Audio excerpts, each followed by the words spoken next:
هو هذا ما يخليك تدرس؟ هو هذا رسمت من وراه؟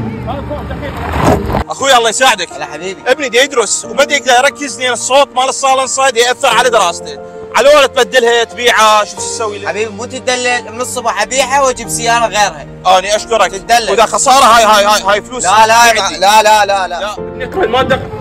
وشنو؟ صار فيه لوري؟ يابا من ورانا نسيت الماده. لحد جاء حل ما حد يفكر بيه، اصبر لي. اخوي عندك دقه مال ام كلثوم كاظم الساهر؟ عواد يا ام كلثوم يا كاظم الساهر، عندي مال سعدون. صدق؟ يعني قلت لك بدل السياره بس مو هيجي. راح ابدلها لعد، هاي اما ابدلها. لا لا لا لا تبدلها، بس اكو مكان تبي سبيس بفرع راح ادلك عليه هسه تودي. هاي 25 والشارع اسمه شارع الزناقين، اتمنى تدب السبيس بي. مو تدلل. ايش بك تضحك؟ وين دزيت؟